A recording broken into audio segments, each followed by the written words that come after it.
Today, the Department of Justice announces the takedown of the dark web market Alpha Bay.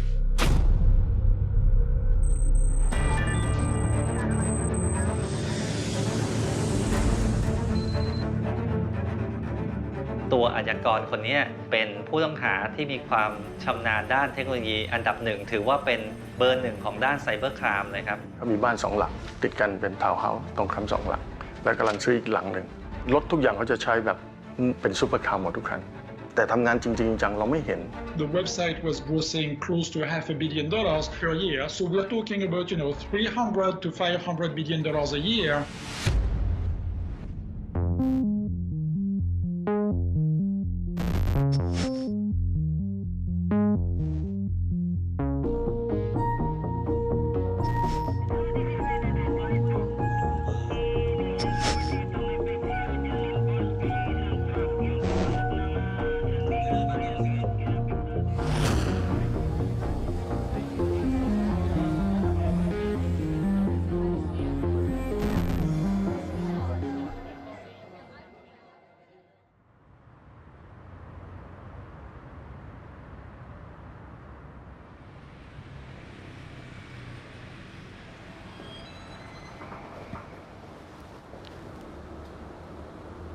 My name is Paul Craig. I'm the Chief Hacking Officer at Vantage Point Security. So imagine that you have a lot of something that is illegal and you want to sell it. You can't go onto Carousel and place a listing for your product that you want to sell. So the dark web's really filled that need. It's become a marketplace for where people can sell things that are illegal.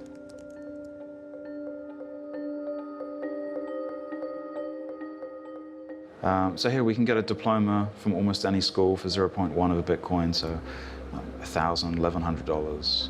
Here we go, we can buy a UK passport with the name of your choice for 1,000 British pounds. Driver's license, ID cards, big sale. So do you want a driver's license from Norway or Denmark? A Lithuanian ID card. So what we're looking for, 1 gram of Colombian cocaine, 75% pure, uncut, $40 US. Right here on the front page. But we see that they've got actually some quite dangerous things available for sale here, because we've got weapons available. AK-47s, $500. This marketplace actually looks quite well designed. It's quite new looking. It actually looks quite legitimate, but this is all illegal.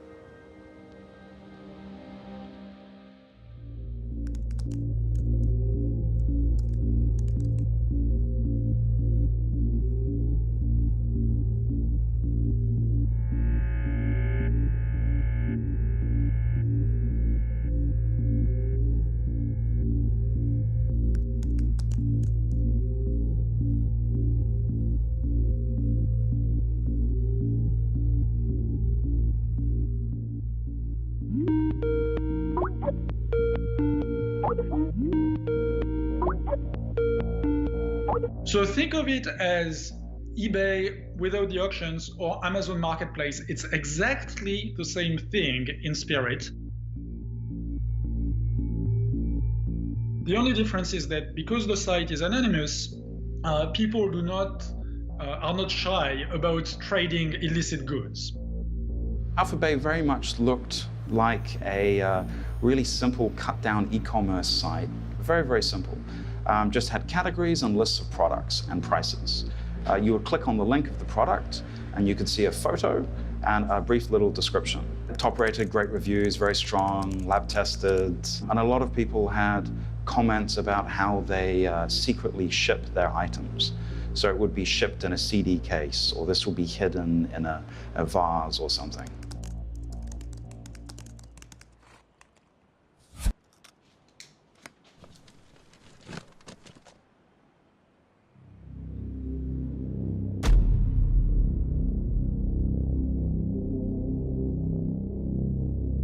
The majority of listings on Alpha Bay were narcotic or drug related.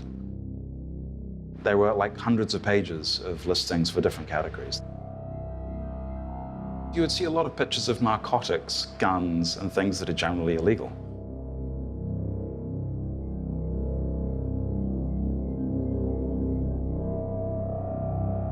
Marketplaces like Alphabay are interesting in the sense that they bring the local drug dealer to the global scale. So if you think about it, the total drug market is huge. You're talking trillions of dollars. But your local drug dealer is not grossing a lot of money. The revenues are fairly small because you have to have this face-to-face interaction. There's also tons of risk associated with selling drugs on the street. And so those operations tend to be pretty small. But by moving them online, they take the Amazon model of electronic commerce and use it for illicit goods. So of course, it gives people a much larger pool of potential customers and a much larger outlet. You do not just deal with your 10 or 15 regular customers, you deal potentially with tens of thousands or hundreds of thousands of potential customers worldwide. These websites don't have much content other than, here are my illegal goods for sale.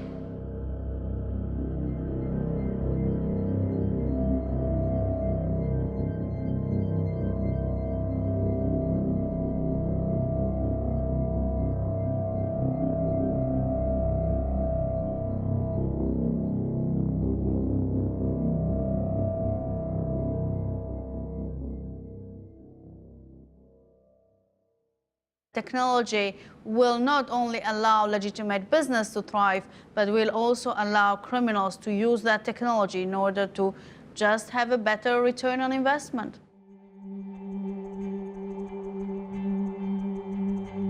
It definitely is a bigger threat to the overall communities, and therefore it was a priority for the police to shut it down.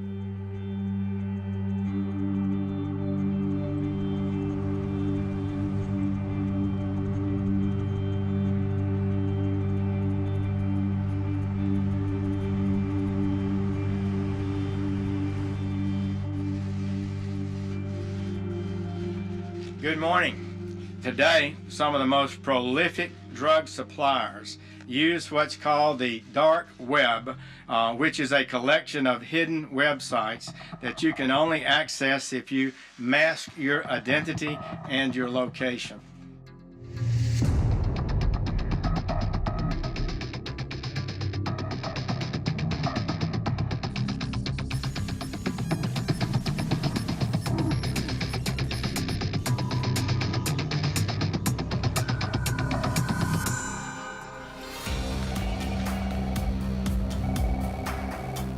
During the Alphabay investigation, one thing that became pretty clear was that the person who was in charge of the marketplace was somebody with the handle Alpha02.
What was interesting with Alexander Casas is that he started his online career as essentially somebody who was selling illicitly obtained online credentials. He was perhaps coming from this hacker mentality, and he built his marketplace based on that. And this is somebody who was, technologically inclined. He liked to run websites, he liked to run an e-commerce platform, and he had a business, and his business was successful. And it's quite human nature. You have a business that is successful, that is something that you like to do. you perhaps turn very quickly a blind eye on what's going on in your business, or you don't really realize what you're doing. Some of them start the marketplaces due to, I would say, ideological reasons. They believe that government should not tell people what they can or cannot put in their bodies, and they want to provide an online platform to do that. But then, when the marketplace starts to work quite well, they realize that the money is rolling in.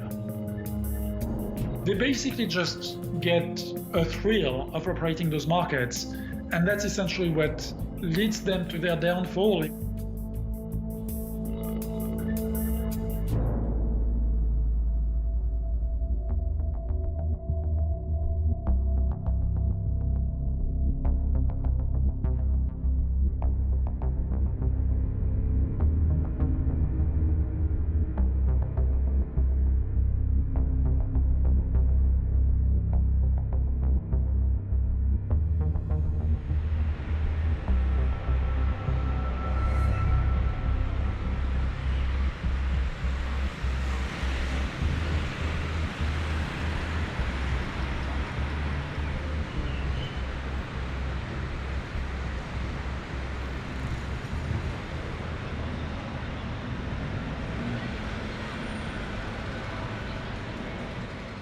ตอนเริ่มเลยสำหรับเมื่อได้ยินคำว่า Alphabet เนี่ยเราคิดว่าเป็นการปิดเว็บไซต์ผมนี่ไม่ได้คิดว่าไม่ได้เป็นการยากอะไรเลย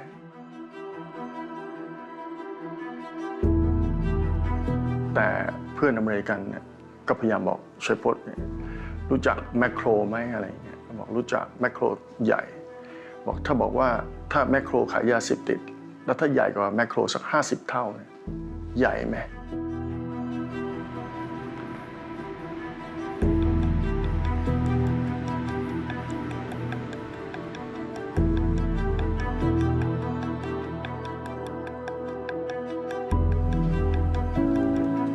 เจ้าหน้าที่ตำรวจที่สืบสวนเนี่ยถึงกับไม่เชื่อสายตาตัวเองหรือว่าข้อมูลต่างๆที่เราแคปเจอร์ได้เนี่ยไม่น่าจะเป็นเรื่องจริงเลยว่ามันเกิดเรื่องเหล่านี้เกิดขึ้นอยู่ในโลกของเราอย่างเงี้ยครับ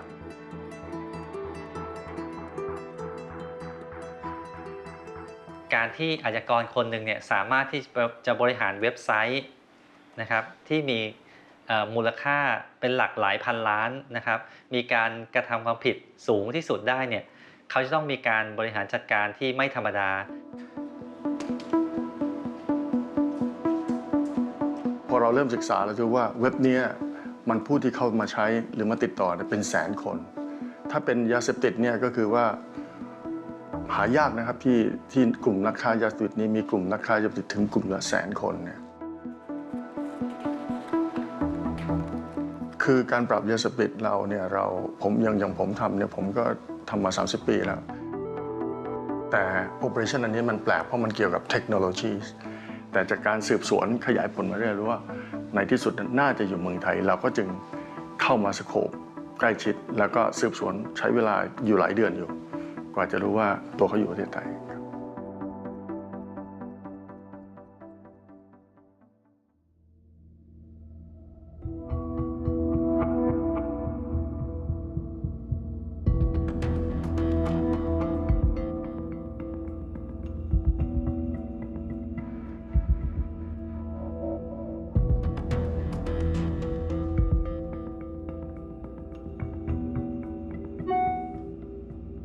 He used an old Hotmail account, so of course it will lead to his history and to his additional digital footprint. He also used some other pseudonyms across different platforms, the same on the dark web as on the normal web and the visible web. When you're running such a marketplace, there's also a risk that some of your previous actions will come back to haunt you at some point. So the point is that even before he even dreamed about running Alphabet, we're talking about something that took place almost a decade prior to his arrest. Some of those elements were used to actually be able to link different online personas with each other. And that's very important to remember. Whatever is on the internet, it's on the internet forever. So if you use an identity somewhere, someday, it is there and might burst anytime with your information. Nothing that you have put there is completely deleted. ที่เรารู้ขณะนี้คือเขาน่าจะชื่ออเล็กซานเดอร์แคสแล้วก็เป็นคนแคนาดาหมายเลขพาสปอร์ตตัวนี้พอเราพบเราก็เจาะลึกไปเรื่อยๆครับเราก็เจอว่าเขามีภรรยาเป็นคนไทย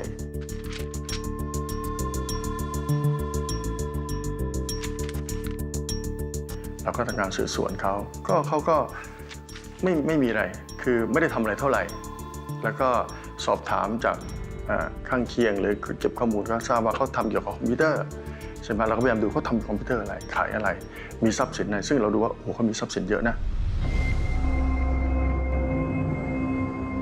เขามีบ้าน2 หลังติดกันเป็นทาวน์เฮาส์ตรงข้าม2 หลังแล้วกำลังซื้ออีกหลังหนึ่งซื้อแล้วก็กำลังตกแต่งเป็น100 ล้านอีกที่หนึ่งแล้วก็ไปเช่าอีกที่หนึ่งมีบ้านแล้วแต่ยังไปเช่าอีกที่หนึ่งเราก็เห็นว่าเขาใช้รถ Lamborghini นะ Aventador ซึ่งราคาแพงสุดก็หลาย30 ล้านนะแล้วก็มี Porsche นะครับแล้วก็มี Mini Cooper แล้วส่วนมอเตอร์ไซค์ก็ใช้ Superbike BMW ซึ่งเป็นรถราคาสูงทั้งนั้นเลย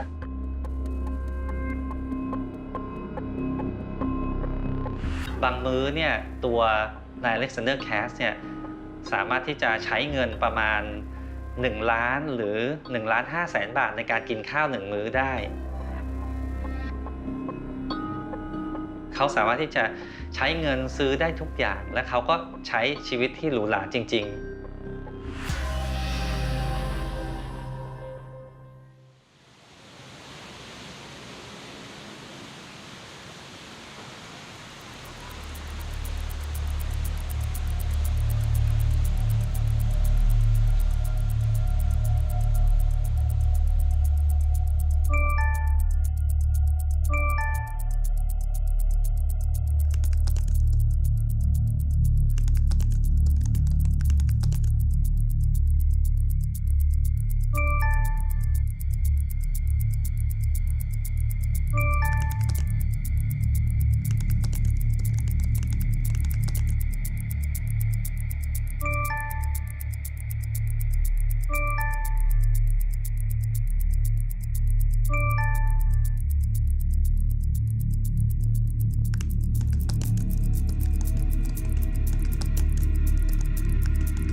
ก็เป็นเรื่องปกติของมนุษย์ที่อยากจะโอ้อวดนะในสิ่งที่ตัวเองได้มาเร็วอะไรเงี้ยเพราะฉะนั้นในการโอ้อวดเนี่ยบางครั้งเองเนี่ยมันก็เป็นที่จับตาเหมือนกันว่าทำไมคุณรวยเร็ว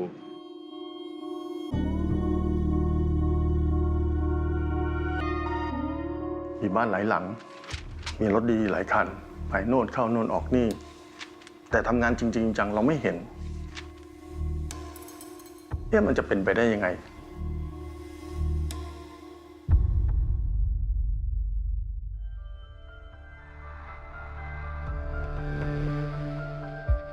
Many countries, even in Southeast Asia, they have a law that government can collect the data from the internet for protecting their national security.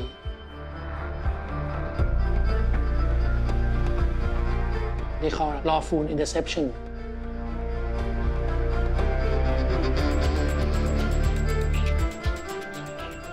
Many countries in Europe, they can do. Many well-developed countries, Singapore, 100%. But in Thailand, we don't have such law. And many hackers in the world know that Thailand don't have such kind of the law to sniff or collect information from the internet. And they can think this is the heaven for them.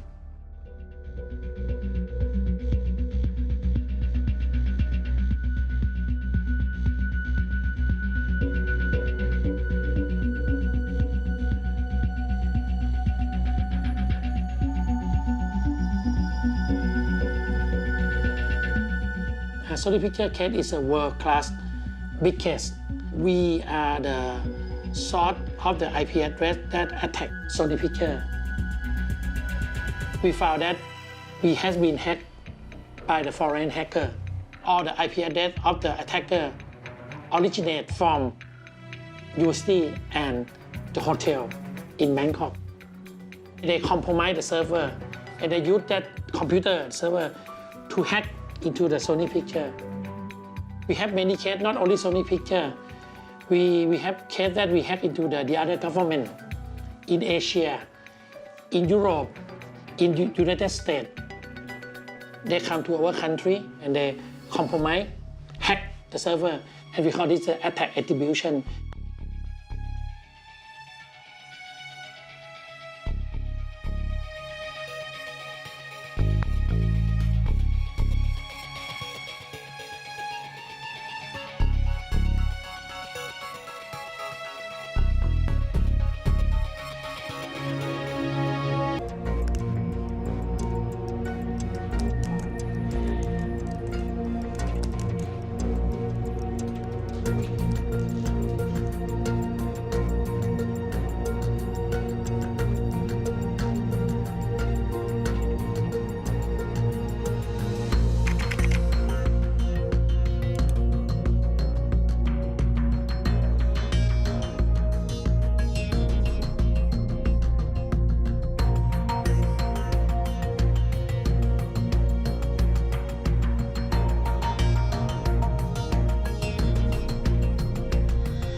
The Breaking Bad syndrome. So Breaking Bad is this very popular TV series, and you see the evolution of the character over the series to change from a very nice,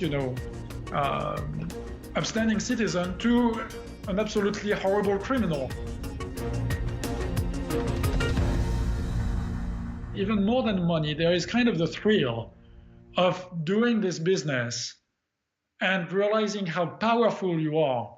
They get addicted to their own product. And that product is not drugs, it's the thrill of running an illicit website.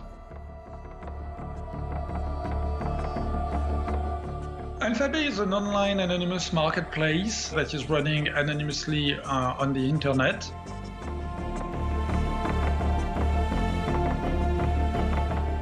Anonymous browsing works at a high level using the following principle. Instead of me talking directly to the website that I want to visit, I'm going to talk to an intermediary who is going to talk to an intermediary who is going to talk to an intermediary, and so forth. It allows people to sell illegal products or illegal services without any fear of being caught, without any fear of being identified.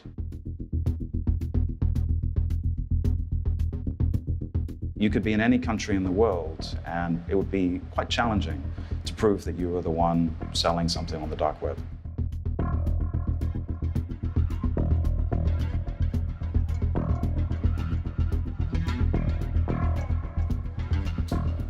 First link would be download Tor. You can download Tor for free online. It's very simple, very straightforward to download and install, and within seconds you can be running the Tor browser. So on the typical internet, the general internet that people know, you'll see .com, .net, .org. On the Tor network, we only see the string of random characters .onion. So there's no even way to track the domain name. It's just a string of random characters. So you can quite clearly tell that is on the Tor network.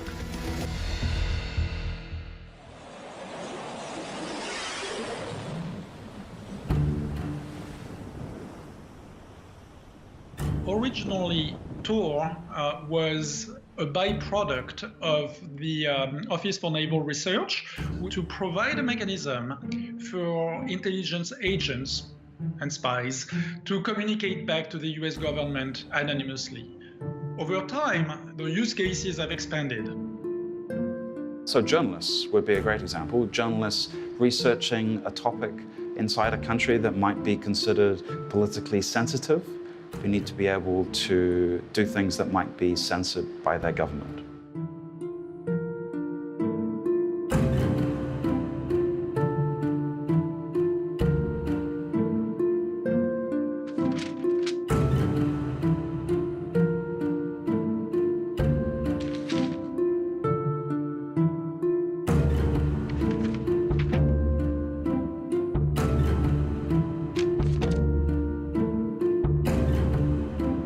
So the Tor network by itself is really not that harmful. You can share information, it may be unregulated and uncontrolled, but there's no way of buying products or services through Tor itself directly. But when you add in cryptocurrency, which has the same level of anonymity and privacy, all of a sudden these two things together really do create the perfect storm. So you can list products and receive money for products, all anonymous.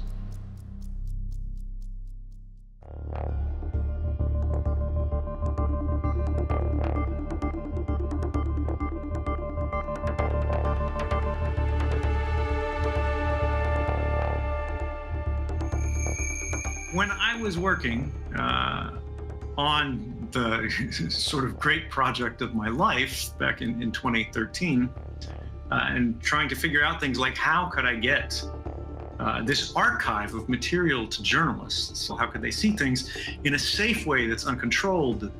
There's a question of, well, do I need server infrastructure of my own? Maybe the answer is yes. Okay, how do I pay for that anonymously? Maybe someone like me may have used Bitcoin for something like that. This is 0.4 of a Bitcoin for a Dutch passport. That would be about 4,500 given today's rate of Bitcoin, which is about 10,000 for one Bitcoin. Yeah, we accept all cryptocurrencies. Cryptocurrency is definitely the payment choice.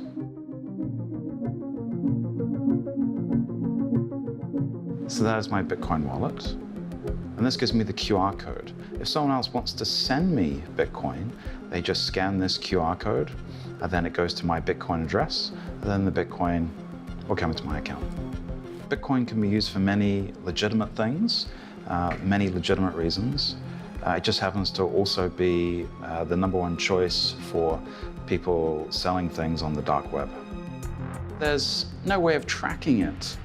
Or there's no way of tying a cryptocurrency wallet or address to a person. Traditionally, a lot of crime has been caught by busting the trail of money, because money always leaves quite a trail. แต่สมมุติว่าเป็นเงินฝากตัวเขารู้แบงค์รู้หลายคนรู้สามารถตรวจสอบได้แต่ที่นี่คือตัวเขาเองเท่านั้น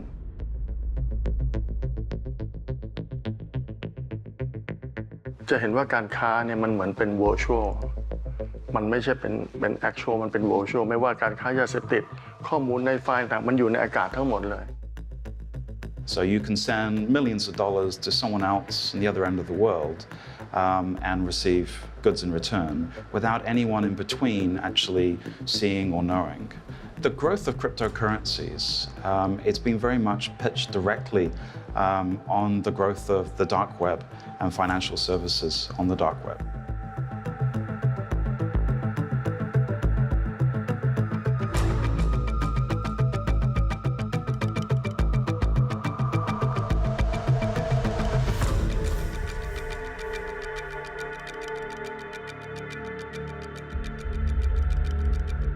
People have been selling drugs and other illicit goods on the web pretty much since the 1990s. So what was different with Silk Road? Well, what was different with Silk Road is that it tried to provide what I would call an end-to-end anonymity platform. It combines network anonymity through the use of Tor, so that an observer cannot tell which machine is connecting to which server to do those transactions.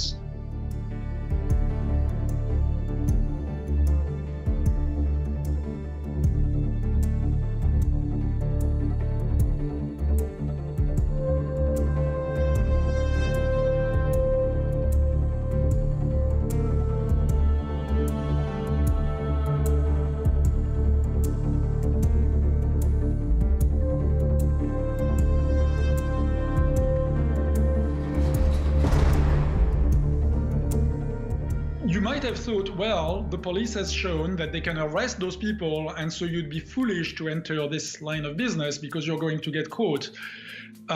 This is the exact opposite of what happened.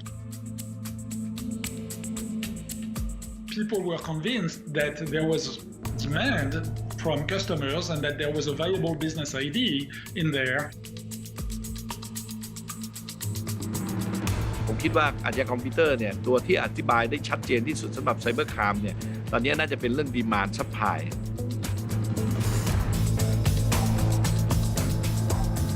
นะครับว่า demand คนในเรื่องของตลาดมืดเนี่ยมันมีเยอะ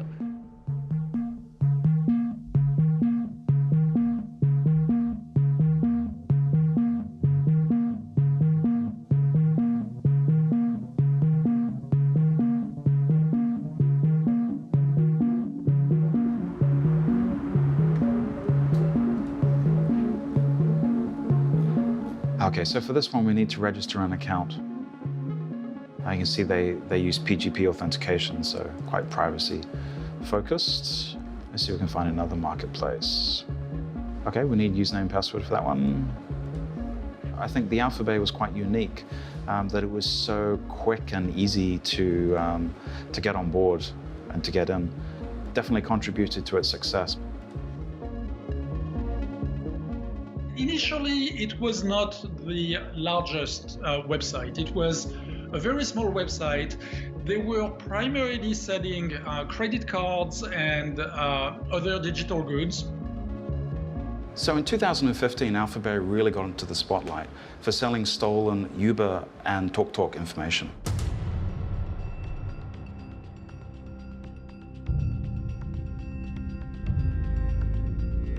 Now, this is just a great example of an illegal product, data in this case, being sold online. And I imagine very cheaply, because this information, there will be a lot of it, so people will be selling person by person a few dollars. But there are a lot of accounts that were being sold on Alphabay, not just things like Uber, also Netflix, Hulu. These are the things I think people would buy quite frequently. Because it's considered not so illegal, but something that they want. But reasonably quickly, they became dominated by drugs. The first vendor on Alphabay was probably Alpha02, selling credit card numbers he had access to. And then, as the business picked up and other vendors joined, he didn't, say no when people started to sell drugs.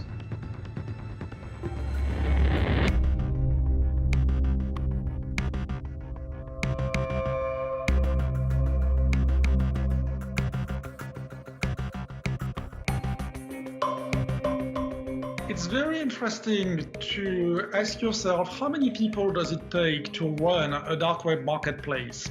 And the answer is surprisingly few in general.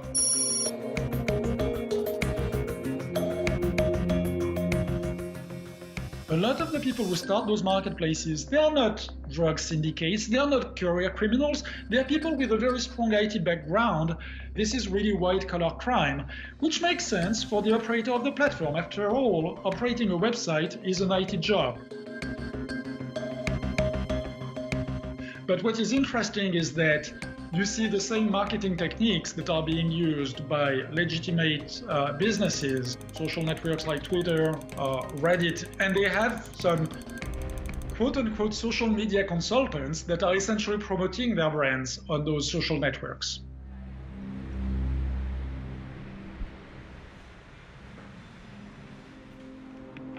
ส่วนมากอาชญากรทางด้านไซเบอร์เนี่ยจะมีอายุอยู่ประมาณ 18-25 ปี เพราะนั้นแรงจูงใจในเรื่องที่จะทำอะไรแผลงๆเนี่ยนะครับแล้วก็อาจจะไม่ค่อยกลัวในเรื่องกฎหมายนะครับเป็นกล้าทดลองกล้าบ้าบิ่นเนี่ยมีเยอะ You have a certain ego present within the community.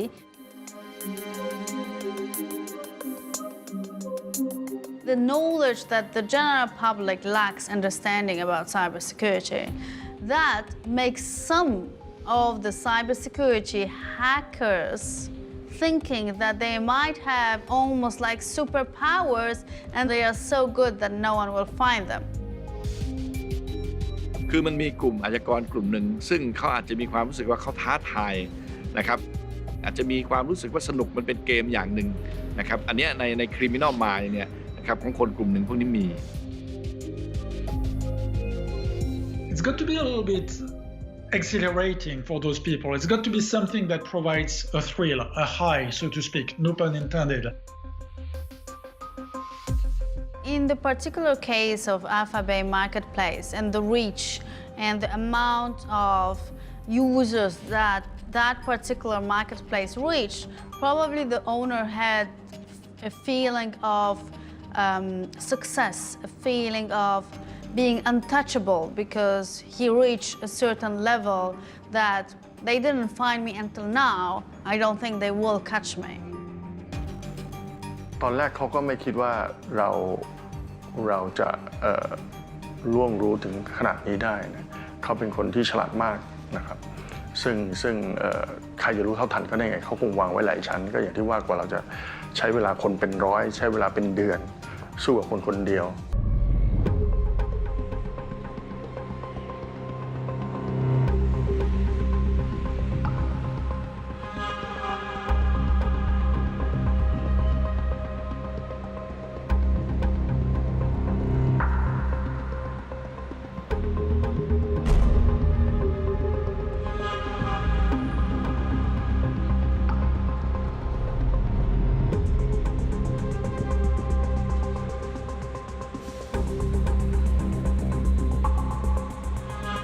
ตัวอาชญากรคนนี้เป็นผู้ต้องหาที่มีความชำนาญด้านเทคโนโลยีอันดับหนึ่งถือว่าเป็นเบอร์หนึ่งของด้านไซเบอร์ครามเลยครับ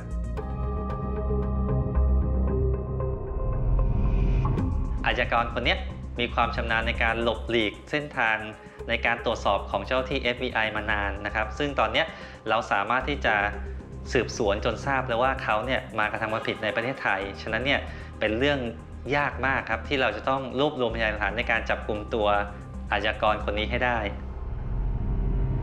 ความกังวลของตำรวจไทยตำรวจอเมริกาหรือตำรวจต่างชาติที่มาร่วมกันทำงานวันนั้นถือว่าเครียดมากครับทุกคนเราไม่เคยทำถึงขนาดนี้ครับเรามีแค่ติดตามร่องรอยทางบัญชีติดตามข้อมูลทางอิเล็กทรอนิกส์บ้างนะครับแต่ไม่เคยมีการต้องใช้เทคโนโลยีแล้วก็การมอนิเตอร์กันตลอด24ชั่วโมงนะครับ7 วันต่อสัปดาห์30 วันต่อเดือนขนาดนี้ครับถือว่าเป็นการปฏิบัติการที่ค่อนข้างเข้มข้นมากครับสำหรับตำรวจเราครับทำยังไงที่เราจะทำได้ว่าเราต้องจับกลุ่มเขาให้ได้ในขณะที่เขาใช้เครื่องในฐานะแอดมินเพราะว่าเขาไม่ได้ใช้ตลอดเวลา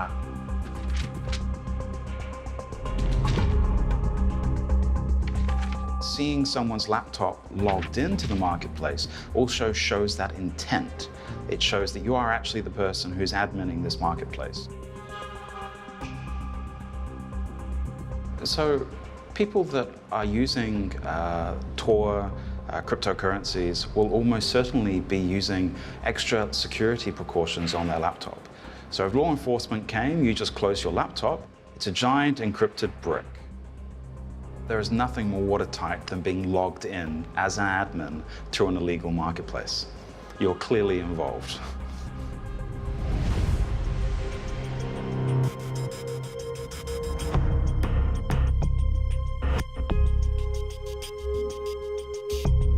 ไม่ใช่เพราะ5 จุลายในปีนั้นเนี่ยไม่ใช่ว่าเราพร้อมคนเดียวคือพร้อมทั้ง10 ประเทศพร้อมกันหมด10 ประเทศคือทำเราเป็นสเต็ปแรกที่เราคอนเซิร์นคือว่าพอเราทำปั๊บจะมีประเทศต่อไปถ้าเราทำแล้วเราเฟลทุกคนก็จะเฟลไปหมดเพราะตัวสำคัญอยู่ที่เราประชุมกันวางแผนแล้วก็มีการปรับแผนการทำงานเนี่ยเรียกว่าวินาทีต่อวินาทีเลยเราจะเข้าชาร์จตอนไหนนะครับเราจะเลือกมุมไหนเมื่อเขาออกมาแล้วใครจะเข้าควบคุมตัวทุกอย่างต้องอยู่ในการควบคุมของเจ้าที่ตำรวจให้ได้ทั้งหมดจึงจะมีสัญญาณในการเข้าจับกุมตัวนายอเล็กซานเดอร์แคสวันนั้นครับ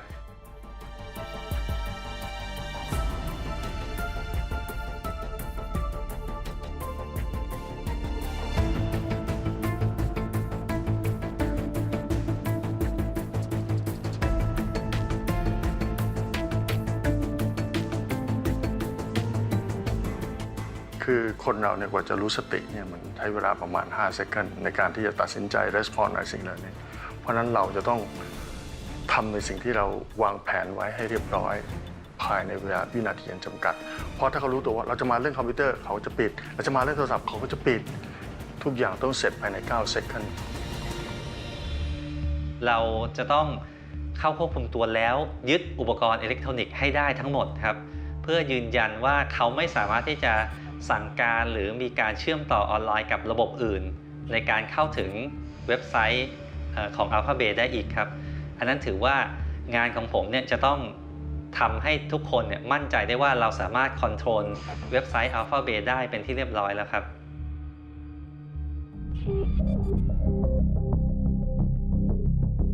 เมื่อเราเข้าไปตรวจสอบอุปกรณ์นะครับทางอิเล็กทรอนิกส์เช่นคอมพิวเตอร์โน้ตบุ๊กนะครับหรืออุปกรณ์ทางอิเล็กทรอนิกส์อื่นๆเนี่ยก็จะพบว่าตัวนาย Alexander Cass เนี่ยได้ฝังพาสเวิร์ดนะครับซึ่งเป็น root key ในการเข้าถึงกระเป๋าเงินนะครับที่เรียกว่า wallet ต่างๆเนี่ยของเขาเองที่ใช้ใน Case Alphabet ซึ่งเป็นการที่จะควบคุมนะครับสั่งการแอดมินในระบบ Alphabet นะครับซึ่งตรงเนี้ยเราก็ต้องแกะจาก root key พวกนี้ครับซึ่งว่าเป็นส่วนสำคัญมากเลยจากคอมพิวเตอร์โน้ตบุ๊กของเขาเอง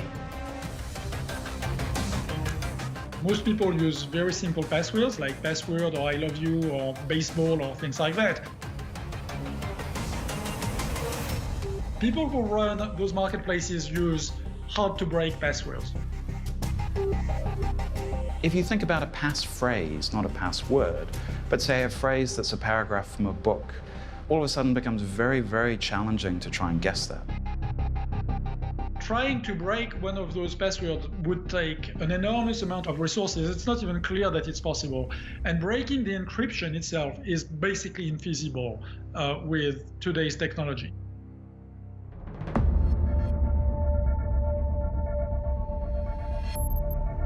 วันที่เราเจอ Alexander ทีมที่เราเข้าไปทีม Cyber Crime เราเข้าไปเนี่ยกำลังออนไลน์ Operation Like Admin นั่นก็คือเราก็มั่นใจในพยานหลักฐานที่เรามีทั้งหมดครับว่านี่แหละเขา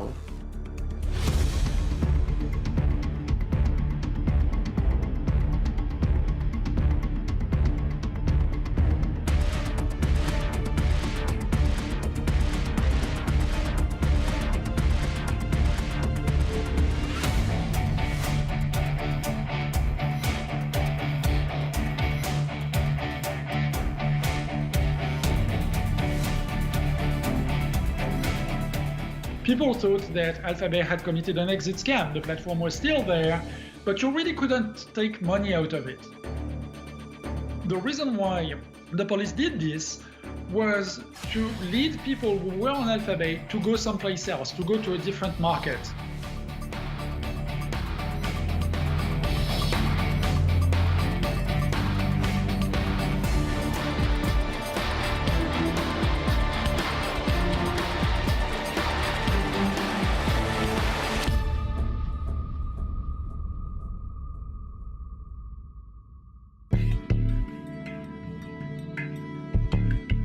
This is a landmark operation. Alphabet was roughly 10 times the size of the Silk Road.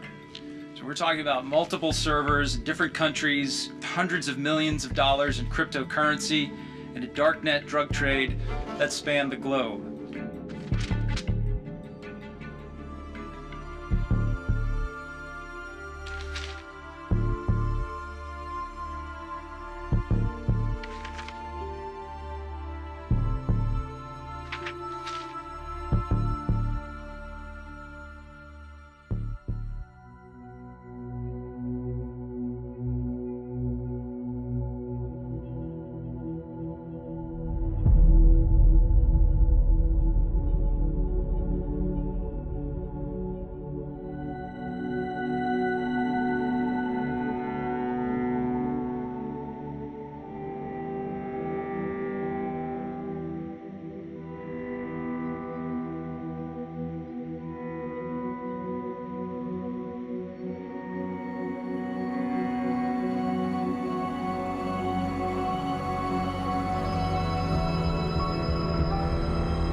Saya bukan pedofil, saya normal. Ini hanya saya dan Tuhan yang tahu ya.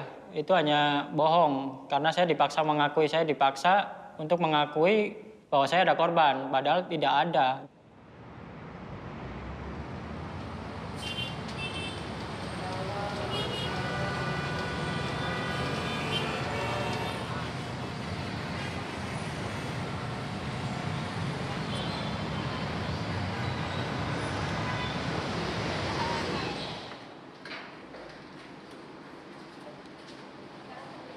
Apa yang mereka lakukan itu sangat tidak etis ya.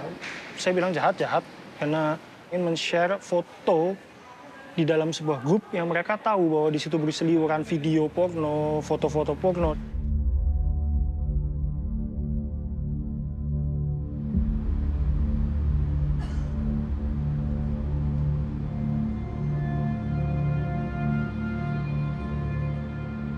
Bahwa kemudian mereka juga mengambil ketika kehabisan bahan, tanda kutip, mereka juga mengambil dari grup lain. Seperti Wawan pun bergabung di grup internasional, ketika ada foto dari grup itu akan ditaruh juga di grup Facebook.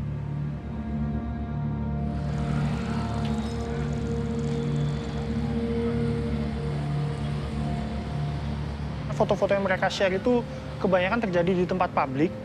Anak-anak sedang jalan-jalan di pantai, anak-anak sedang jalan di kebun binatang, kemudian difoto, di-share langsung ke grup tersebut, dan itu sangat berbahaya menurut saya.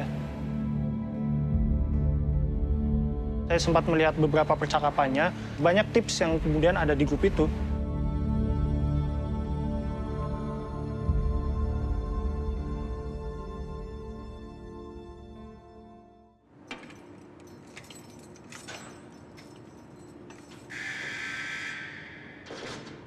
Saya mengenal internet itu dari umur 8 tahun ya. Saya internet otodidak, belajar sendiri.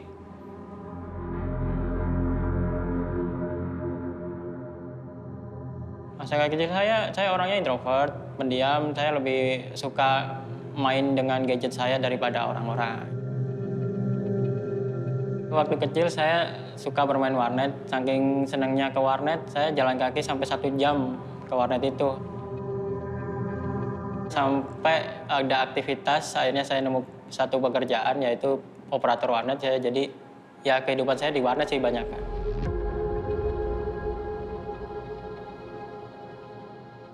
Dan dia sering menghabiskan waktunya di warnet. Bahkan Wawan cerita bahwa dia juga akhirnya coba-coba masuk ke deep web. Dan ya itulah kemudian dia akhirnya kenal istilah pedofil.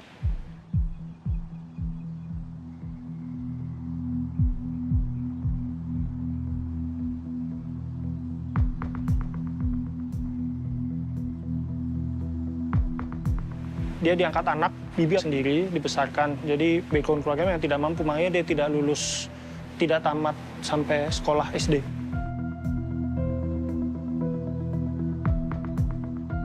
Wawan berasal dari keluarga yang di pinggir.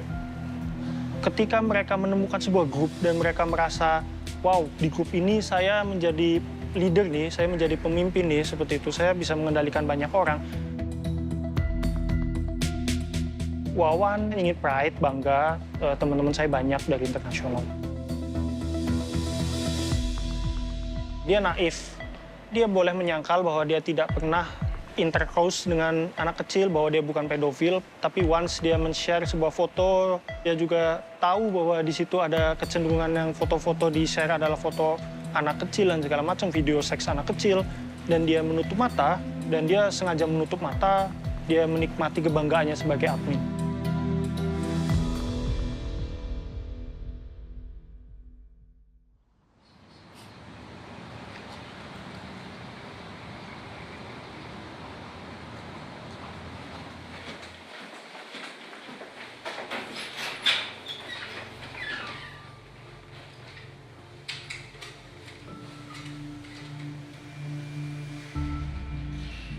Tapi Wan, kan kamu tahu, itu awalnya banyak sekali itu tentang child pornography. Terus kenapa kamu melanjutkan itu? Saya tidak melanjutkan ya, jadi saya perjelas lagi, bukan melanjutkan atau tidak melanjutkan. Saya udah jarang aktif juga, saya cuman komen-komen biasa, habis itu. Pertama, kelihatan dia tidak terlalu atau tidak merasa dia bersalah.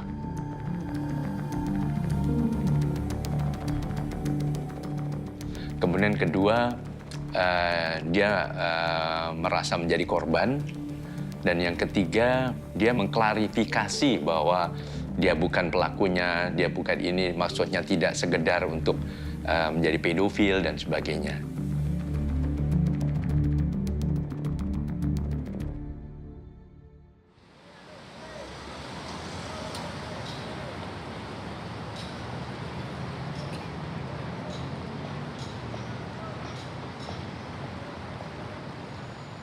Dari Maret 2017 itu kita lakukan cyber patrol.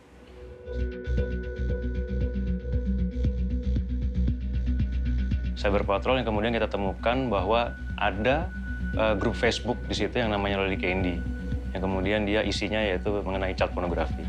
Dan juga ada laporan dari masyarakat mengenai kasus tersebut. Kemudian berdasarkan laporan tersebut kita tindak lanjuti dengan undercover. Loli Candy termasuk salah satu kasus yang paling besar yang berhasil kita ungkap untuk saat ini. Satu, selain pelaku tersebut dari Indonesia sendiri, dia juga menjadi administrasi atau administrator dari grup-grup lainnya yang kemudian berafiliasi dengan grup internasional. Dari awal kita melakukan penyelidikan, itu kita kurang lebih sekitar 6.000 members yang kita dapatkan di Facebook tersebut. Kemudian, karena kurang lebih seminggu melaksanakan penyelidikan, itu kita cukup kaget juga pada saat mendapati bahwa member tersebut sudah menambah menjadi 8.000-an lebih. Kurang lebih total sekitar 10.000 foto dan video. Tentu saja saya kaget pada saat awalnya. Dan ngeri melihat bahwa Facebook grup Loli Candy ini ternyata sebegitu masifnya untuk melakukan share-share data atau informasi atau foto dan video yang berkaitan dengan anak kecil. Tentu saja kita sebagai orang tua memiliki anak yang memiliki kekhawatiran bahwa Facebook ini ternyata bukan hanya satu-satunya sarana komunikasi di antara mereka, tetapi juga mereka membuat grup-grup lain, yaitu dari WhatsApp Group maupun Telegram Group, di mana dari WhatsApp Group itu sendiri kita menemukan keterlibatan atau link dengan negara-negara lain yang melibatkan 46 negara lebih, kemudian berisi sekitar ada 11 grup dan 1 grup dari Indonesia dengan jumlah member lebih dari 8.000 members.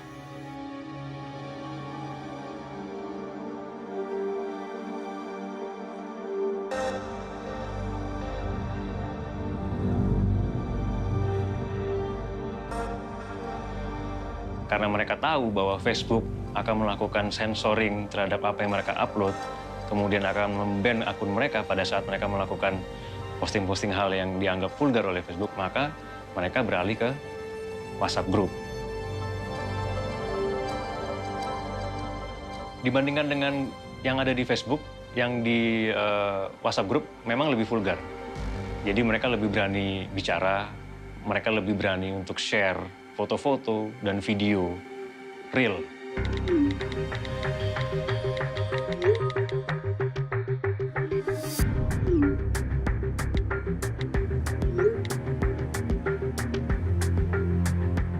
These apps, such as WhatsApp and Telegram, provide the user this ability to communicate in a private and secure environment.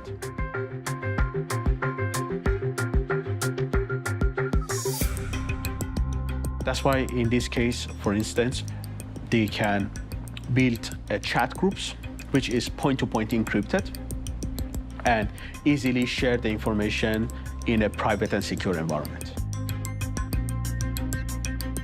The evidence remains on your own device, on a client device. And obviously, the moment you delete the evidence can be permanently deleted and destroyed. There's no way you can recover it back.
Loliken di sini dimaksudkan grup untuk anime. Kita membahas spoiler game, anime, dan anime ongoing, yang maksudnya yang lagi tayang sekarang itu apa aja. Jadi pembuat aslinya bukan saya. Dan setelah itu beberapa bulan akunnya menghilang. Jadi member-member yang lama yang udah saya kenal meminta saya untuk bikin baru.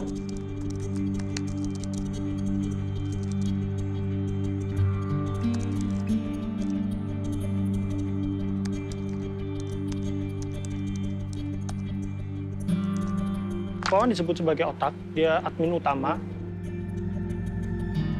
Kemudian Siha yang bertugas membantu, kemudian menyaring keaktifan grup.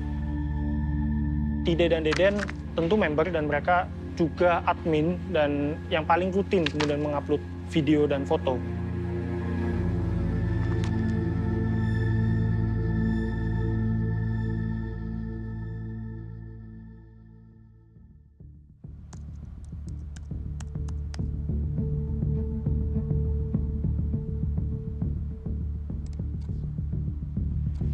Siha rasanya sepertinya dia tertarik Wawan dan dia hanya, oh saya udah punya pacar nih, saya harus nurut kepada pacar saya seperti ini. Mungkin once dia merasa ini salah, tapi kemudian, tapi kan pacar saya juga terlibat di sini seperti itu. Ini kan hanya untuk asik-asik saja seperti itu.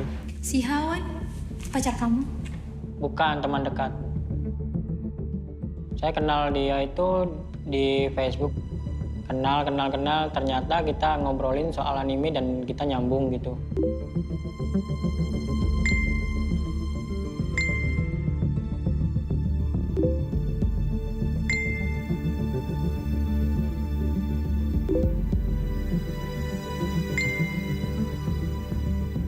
Saya ngajak dia ke grup saya mungkin lebih baik sama dia gitu.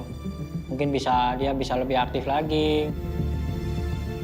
Terjerumus dengan lingkungan di grup saya gitu, ada yang komen, terus dia dibaik-baikin sama orang, dipuji-puji, mungkin dia terlena, terus suruh ngupload gitu mungkin.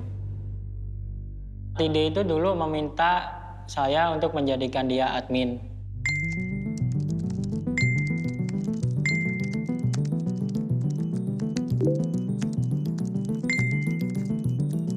Ya mungkin yang lebih aktif sih Tide ya, karena dia kan orangnya masih sekolah. Jadi dia di waktu habis sekolah itu masih lenggang lah suara jadi masih bisa dipergunakan untuk mengatur grup. Awalnya saya menjadikan si Ilu Inayah itu jadi admin karena dia paling dekat sama saya kalau ngobrol. Awalnya kita ketemu di Deep Web Indonesia.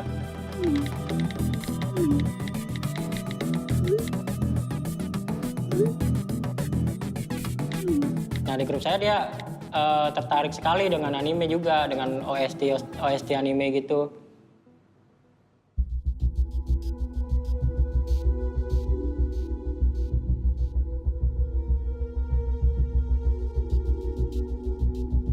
Karena banyak permintaan dari member untuk membuat yang kedua.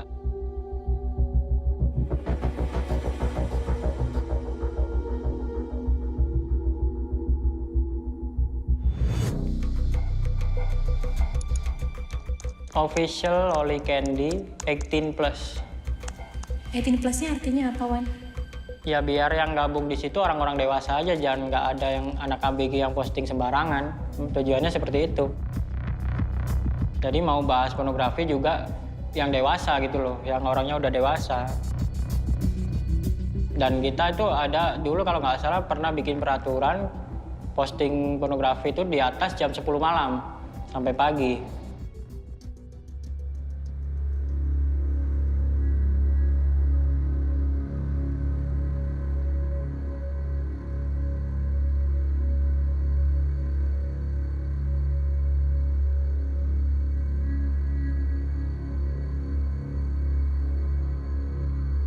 Kita udah bikin grup yang kedua, yang di grup pertama kita nggak bikin kayak gituan, karena kita udah capek ngurusin orang-orang kayak gitu. Kita harus sekalian aja, kalau ini nggak bisa dielak.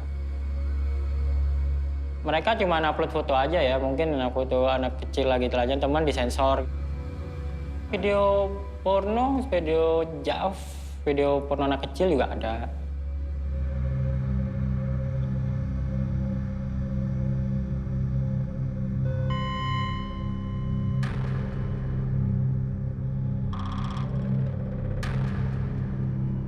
HP saya rusak. Jadi saya tidak memantau grup itu sama sekali. Dan di warnet pun saya jarang buka Facebook. Karena waktu itu saya lagi suka-sukanya main game. Jadi saya nggak ada waktu untuk buka Facebook. Saya udah nggak ngurusin kayak gituan, Mbak. Soalnya saya sudah capek tiap hari ngetik orang, jadi mengganggu aktivitas saya. Saya kerja kan kalau malam, kalau siang tidur, istirahat. Tapi keganggu gara-gara itu. Kadang ada yang WA, "Bang, ini di postingan Facebook kok ada kayak gini. Aduh, tiap hari banyak yang kayak gitu. Jadi capek, saya biarin aja udah terserah gitu. Jadi kamu ngelola akun Loli Candy ini sambil kerja di warnet? Iya, bikinnya juga pas di warnet itu. Bikin akun grupnya itu. Ketika saya mulai memantau, saya kan, wah ini nggak bener kan gitu. Terus saya kickin satu orang, tapi satu orang itu punya banyak akun, punya 5 akun cloningan gitu. Jadi mereka posting tiada henti, dan kita udah capek nge-kick tiap hari. Kenapa kamu melanjutkan Loli Candy yang kedua? Karena saya biasanya cari referral ya di situ.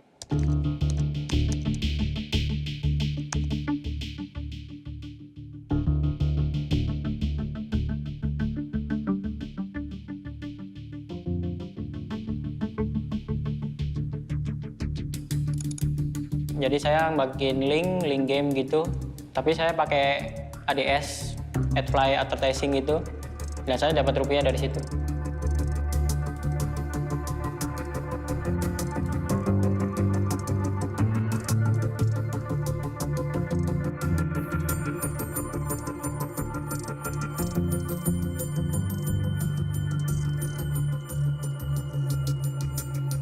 Nah, setiap kali ada orang klik, mereka sekitar mendapat 1 atau 2 rupiah dari hasil kliknya.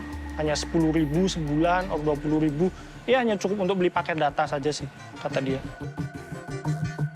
Admin yang lain biasanya sih men-share foto dan video itu dengan berharap imbalan pulsa senilai 25.000 atau 50.000. Akhirnya memang pada dasarnya di grup ini motifnya, sekali lagi saya bilang bahwa motifnya bercampur. Ada yang mungkin ekonomi full sehingga dia rajin men-share, ada yang kepuasan seksual.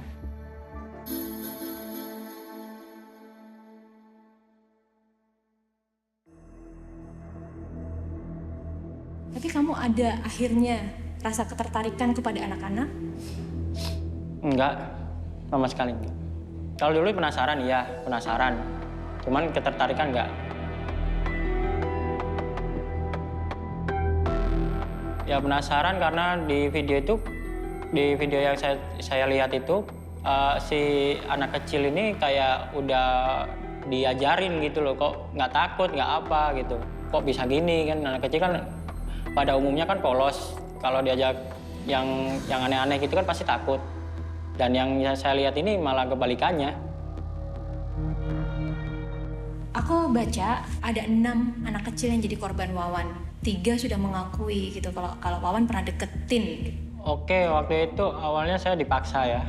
Ini jujur aja ngomong dalam hati, saya dipaksa untuk mengakui. Dan ternyata saya minta bukti visumnya tidak ada. Di persidangan pun juga tidak disebutkan. Boleh cek kalau nggak percaya. Di sidang pun tidak ada korban karena bukti visum tidak ada.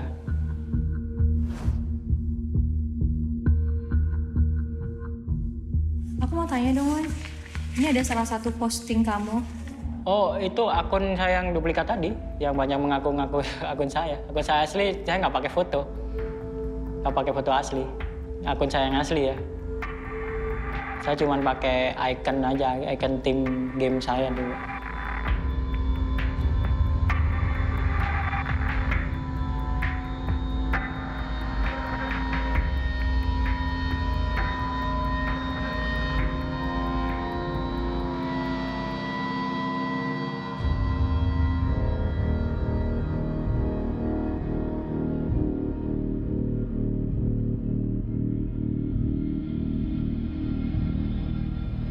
Kita bisa pastikan bukti-bukti yang kita dapatkan itu tentu saja berlawanan dengan apa yang didapatkan dari hasil atau yang dikatakan oleh Wawan.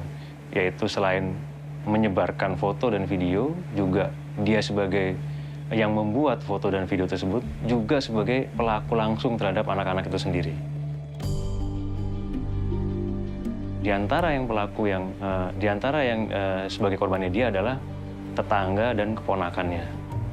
Dia melakukan itu dengan cara mengiming-imingi anak tersebut untuk mau bermain dengan dia sebelum akhirnya dilakukan meraba-raba dan juga penetrasi.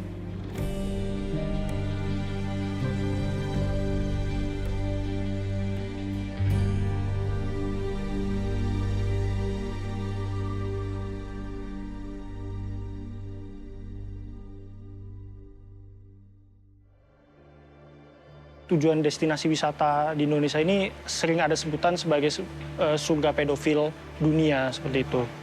Ini data 2010 sampai 2015 berdasarkan UNICEF Indonesia. Jadi angka ini sangat mengkhawatirkan. Saya tidak tahu ya apa yang kemudian menjadikan Indonesia pendidikan seks terhadap anak itu masih agak tabu di Indonesia untuk menjelaskan bahwa ini loh yang disebut sebagai seks walaupun hanya sekedar dipangku oleh orang asing. Awareness dari pemerintah dan harusnya sih gencarnya penegakan hukum juga ya untuk kepada pedofilia ini. Kurang tingginya kewaspadaan.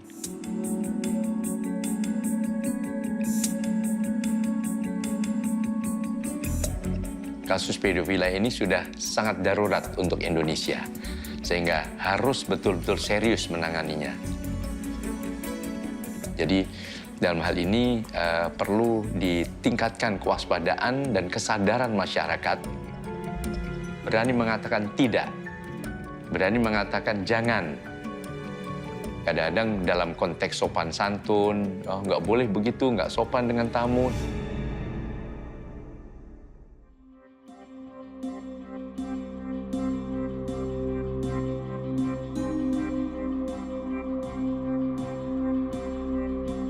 When you meet them, they are usually very pleasant, quite eloquent. So you wouldn't know that they have been molesting children and abusing children if nobody told you.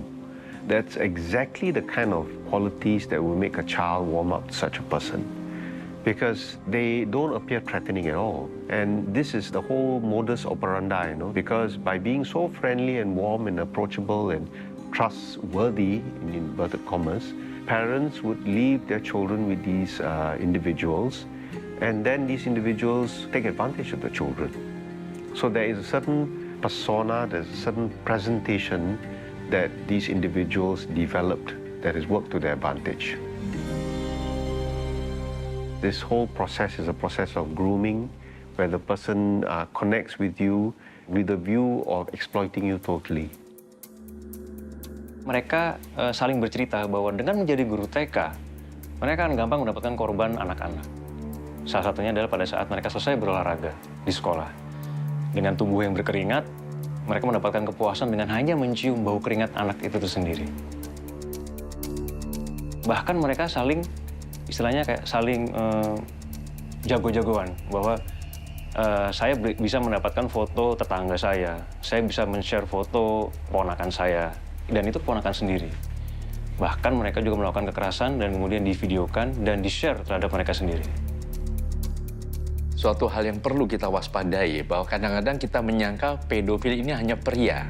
Padahal sebetulnya wanita juga bisa, perempuan juga bisa. Jadi juga bisa mendapatkan kepuasan melakukan hubungan seksual dengan laki-laki yang masih tergolong anak-anak. Jadi berarti bukan hanya anak perempuan, anak laki-laki juga bisa.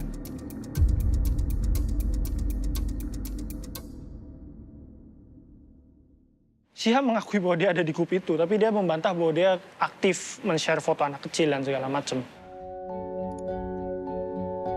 Syihab mengatakan tidak, dia tidak tertarik kepada anak-anak kecil, karena dia lebih tertarik ke Wawan.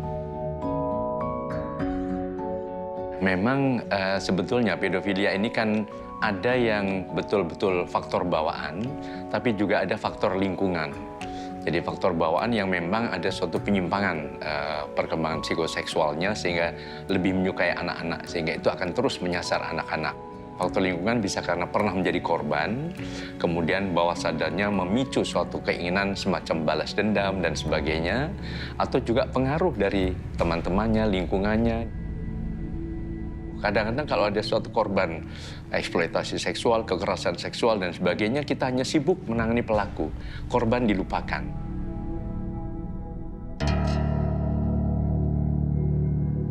Ibaratnya sebuah luka, kalau tidak segera diobati, akhirnya juga menimbulkan suatu bekas cacat. Ya. Nah, ini juga cacat pada aspek psikologis ini yang kemudian menjadi suatu yang sangat kompleks, sehingga bisa-bisa dia menjadi pelaku-pelaku pada masa-masa berikutnya.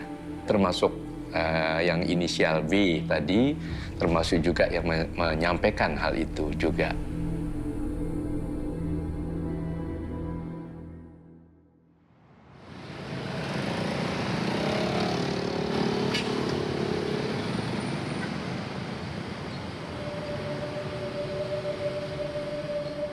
Waktu itu ketika saya umur 7 tahun, pernah mengalami pelecehan seksual. Tetangga, sangat jauh. Jadi saya tiap berangkat sekolah itu lewat depan rumahnya dia. Takut aja.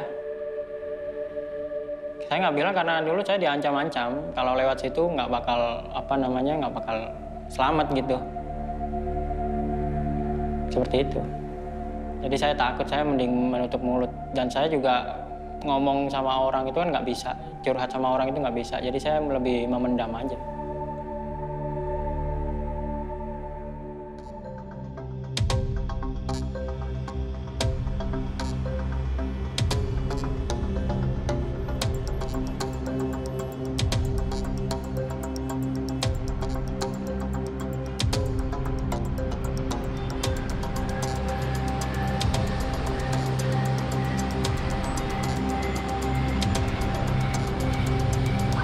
This group, they use social media for exact purposes this social media built. They need to communicate with people. That's why they use the same strategy. They create a profile, they create the groups, and invite other like-minded people to join them, share information. Many of tools is easily accessible, is publicly available. But obviously, most of the people who run these syndicates, they do have IT knowledge, and they know these platforms, and they can misuse these platforms and conduct the crime.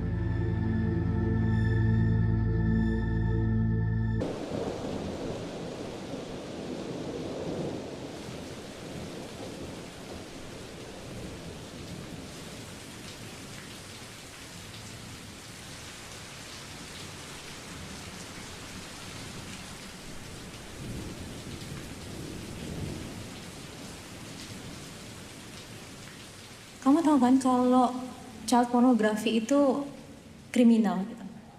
Awalnya saya tidak tahu. Saya kira itu malah pornografi jenis baru yang nggak pernah saya tahu, karena saya baru pertama kali itu tahu.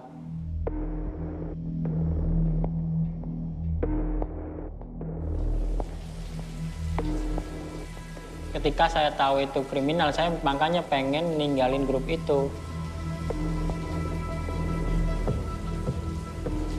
Cuman nggak sempat saya tinggal, saya ketangkap.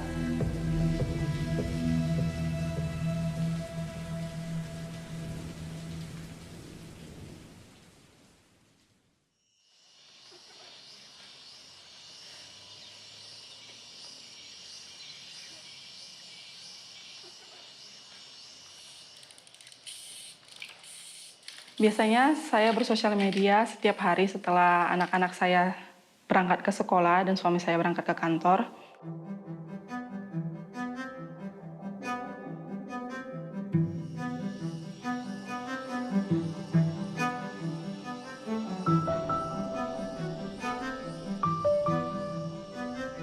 Ada yang nge-share si word.com itu, tulisan bahwa ada satu grup Loli Candy namanya.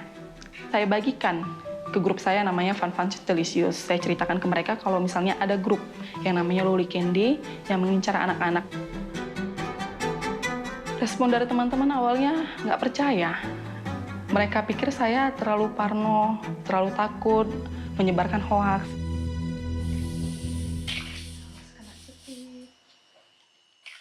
fake news cukup banyak di Indonesia.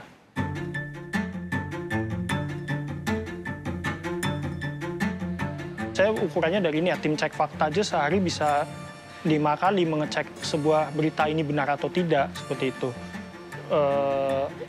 Sehari 5 kali berita hoax yang dicek asliannya. Coba bayangkan kalau dalam 1 bulan bisa ada 150 juta, itu memang sudah sangat masif. Kami ada beberapa orang, ada 4 orang masuk ke grup itu, ke grup Loli Candy untuk melihat apakah benar memang ada atau tidak. Yang pertama kali saya lihat waktu melihat grup itu, saya sebenarnya sih kaget ya, karena jumlahnya sangat banyak, mereka ada ribuan. Foto-fotonya itu ada anak-anak telanjang, foto anak-anak rata-rata yang di-share mereka itu bahkan dari mulai bayi, Mbak. Umur 9 bulan, begitu udah ada. Sampai umur 10 tahun. Yang saya heran di situ bukan hanya anak-anak di lingkungan mereka saja yang mereka cabuli, tetapi mereka juga mau mengambil foto dari akun sosial media orang untuk dikomentari secara seksual.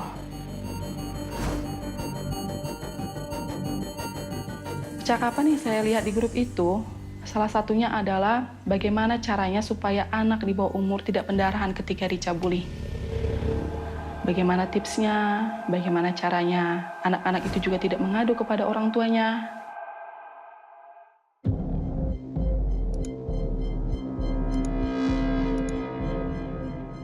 Saya sering sekali ngepost foto-foto anak saya ke akun sosial media saya. Dan sejak kejadian pedofil ini saya sudah nggak pernah, sudah saya privat semua. Akhirnya cuma hanya saya yang melihat dan keluarga-keluarga saya. Suami, ipar-ipar saya, hanya itu, Mbak. Kayak mengumpulkan screenshot, kayak mengumpulkan foto-foto anak-anak korban mereka.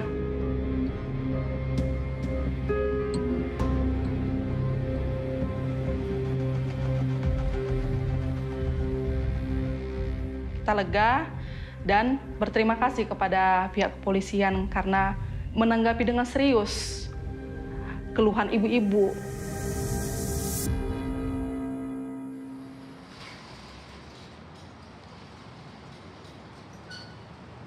Ada juga aturan yang cukup mengejutkan bagi kita, yaitu salah satunya adalah harus membuktikan bahwa foto dan video yang di-share itu adalah asli.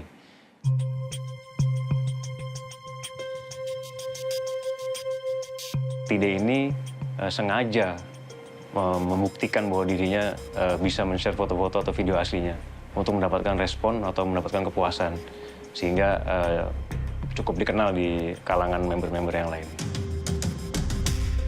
Mereka yang berpartisipan di dalam grup ini juga selain share itu ada interaksi lain yang harus barter, harus ada komunikasi lain yang memang menunjukkan mereka aktif di sini.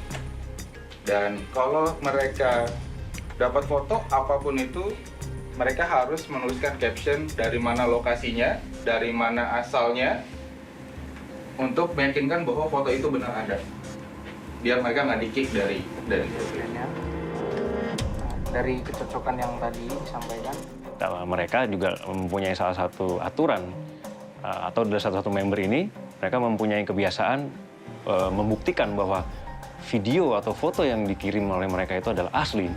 Itu dengan cara menuliskan hari, tanggal, atau nama kepada orang yang dituju, dikirimkan untuk membuktikan bahwa ini foto dan video yang diambil nyata, bukan diambil dari sosial media lainnya. Facebook lebih ketat dalam hal filter apa-apa yang diposting di Facebook tersebut. Makanya di Facebook itu mereka berusaha untuk menggunakan kode-kode tertentu. Contohnya kata-kata CP dan lainnya. Itu untuk menyembunyikan bahwa mereka tidak menyebutkan hal itu secara vulgar.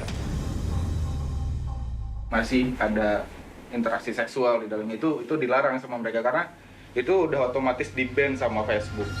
Nah, terus rules yang lain adalah jika ingin memposting suatu kiriman, yang terlalu vulgar sebaiknya disensor, seperti misal nippelnya yang disensor menggunakan warna apa, menggunakan emoticon apa, terus alat kelaminnya menggunakan emoticon apa. Terus jangan berikan link biru. Maksudnya link biru kalau misalnya kita posting link itu dia otomatis berubah warna biru karena link itu aktif. Tapi mereka itu kasih arahan kalau mau posting link di bagian misal link mega.nz, mega.nz, nah itu nggak bakal berubah jadi biru gitu. Let's take an example of URL.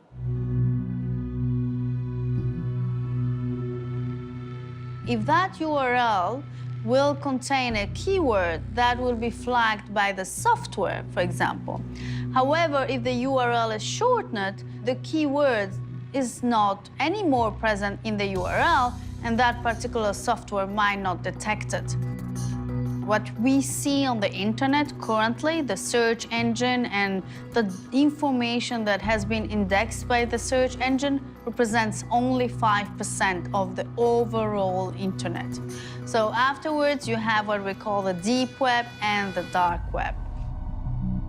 Dark web is a hidden part of internet.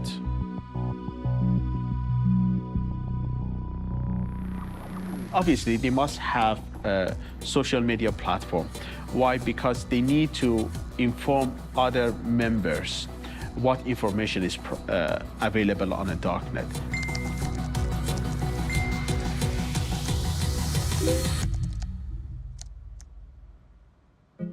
Mereka menyimpan foto atau video yang tidak sensor di sebuah situs khusus, tapi dari situ kemudian ketika video yang sudah disensor ini tayang, orang yang butuh video lengkap akan mengontak admin. Nah, nanti admin akan memberikan situs tersebut gitu. Nah, ini yang menarik.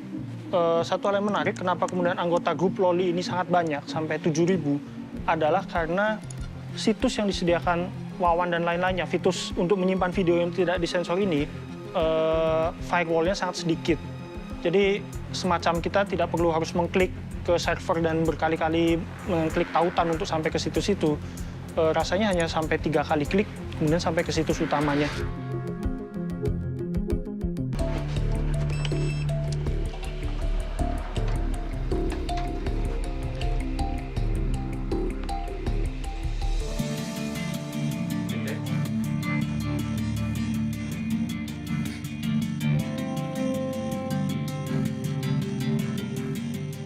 Nah, ini menjadi tantangan buat kita, sehingga kita juga mengetahui bahwa, wah, kalau begitu kita tidak bisa lama-lama, karena kita tidak bisa melakukan share video atau foto yang diminta untuk membuktikan keaktifan member. Begitu 4 member ini menerima, atau 4 administrator ini menerima kita sebagai member, kita juga sudah mempersiapkan berbagai alasan untuk mengulur waktu, sambil mencari data-data para pelaku yang ada di situ. Kita meminta bantuan dari Facebook untuk melacak atau mendapatkan informasi pelaku-pelaku lainnya. Kalau Fakecon memang kita pada saat itu melakukan pengecekan dahulu untuk memastikan bahwa ini apakah real atau anonimus kalau di bahasa cybernya. Nah, tetapi juga di situ kita dapatkan pada saat itu ada kontak person yang kebetulan dari nomor telepon mereka.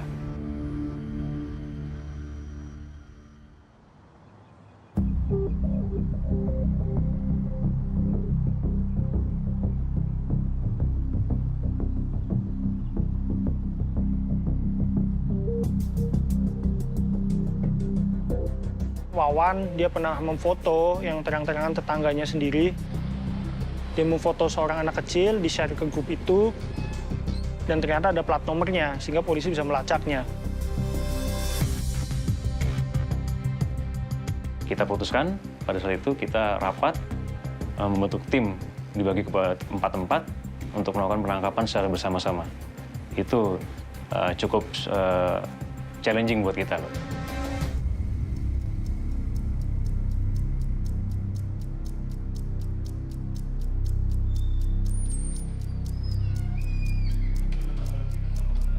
Sesuai pembahasan kita kemarin, kasus Loli Candy berhasil sesuai dengan analisa yang kita temukan bahwa ada 4 subjek yang akan kita lakukan penangkapan. kebetulan 4-4-nya berada di 4 tempat yang berbeda. Nah, analisa teman-teman yang didapatkan bahwa kita harus melakukan penangkapan secara serentak. Tidak bisa dilakukan penangkapan secara beda hari ataupun terpisah. Kenapa? Karena sesuai dengan analisa sementara, mereka sudah mempunyai kode di mana kalau misalnya terjadi sesuatu, mereka akan men-shutdown semuanya, dan kita akan kehilangan data-data yang kita perlukan.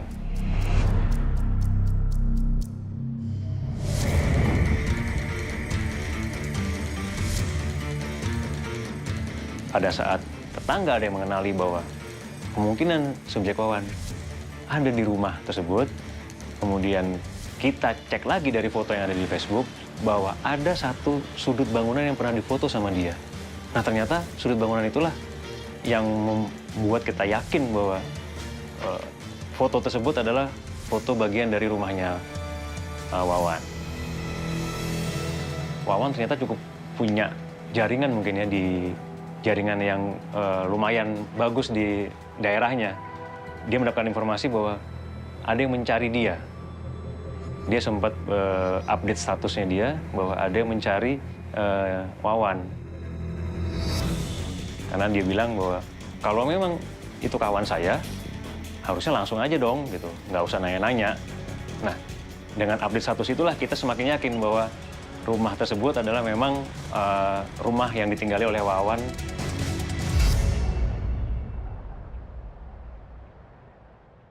Sosial kembali dikotori tangan tak bertanggung jawab.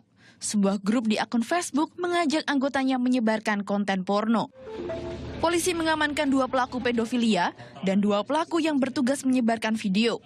Salah satu di antaranya, remaja putri berusia 16 tahun.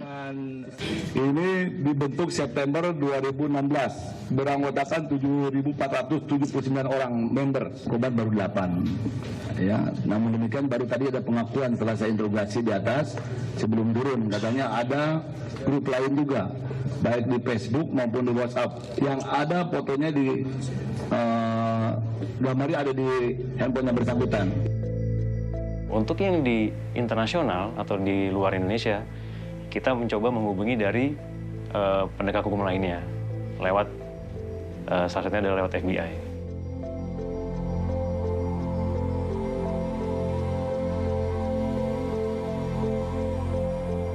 Kita berhasil mengamankan dari Wawan yaitu 3 handphone, kemudian beberapa flash disk USB. Dari 3 handphone tersebut dan dari flash disk tersebut, kita bisa mendapatkan sekitar 2000-an file yang berisi foto dan video tentang child pornography.